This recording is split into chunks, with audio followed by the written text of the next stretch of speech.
Greetings. Today's video is going to be on primary sources. Definition of primary source is: a primary source is any source that is directly connected to the person, place, issue, or time period being studied. For example, we have a photograph here of a soldier, we have a map of the United States, and a tape cassette. Brainstorm potential primary sources. In your notebook, create a circle, and on the inside of it, put all of the examples that you brainstormed, and then on the outside, think of all non-examples, things that aren't directly connected, related to the person, the event, the time period being studied. Here are some examples: photographs, recordings, audio and visual, as stated before, maps, personal accounts and diaries, newspapers, letters, artifacts, speeches, and official records, such as birth certificates, death certificates, marriage certificates, etc.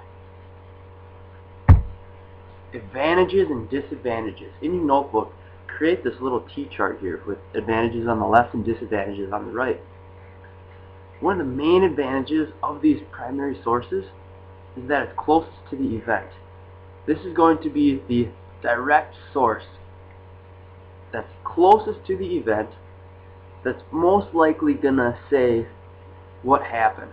There's not going to be any historical study done in between the person and the event. The time period is the smallest between that event and when it was recorded, so it's closest to the event.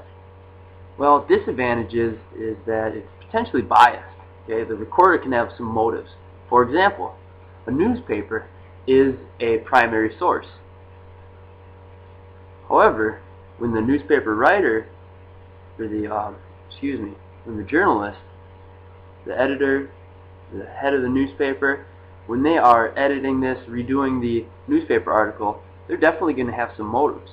For example, they want to kind of spice up the story a little bit so that they can sell newspaper, or they know who their audience is, so they're going to skew the event in that direction. What is a secondary source? Well, the secondary source is not connected to the subject of study firsthand. A secondary source is an analysis or interpretation of a primary source. So they use a primary source to kind of make an interpretation of an event. For example, any historical novels, the textbooks that we use in class, research papers, and various just interpretations of events. How do we influence history? Well, we contribute our own perspectives, our own attitudes, prior experiences, our own interpretations. Okay? What events of the past mean to me could be different from what they mean to you. I'm going to interpret an event differently than the person standing right next to me, than you who are listening to this video. Okay, we each have our own biases, our own interpretations, our own methods of researching things. So they're going to be skewed a little bit. They're going to be different.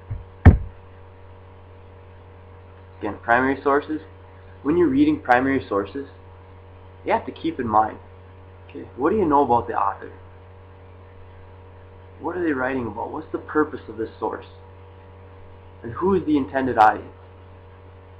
Now, looking at each of these questions that you have to ask, what do you know about the author? Well, somebody in Reconstruction writing something about the freedmen experience from the southern perspective is going to be much different than the north. What's the purpose of the source? Well, a journal is going to have a very different purpose than a newspaper article. One is very private, the other is very public. Who is the intended audience? A lot of times authors, journalists will kind of skew the information, try to please the audience that they're intended to show this material to. Here's our guide as to how to read a primary source. Okay, how to analyze primary source. This is going to be our toolkit for primary sources. Thank you.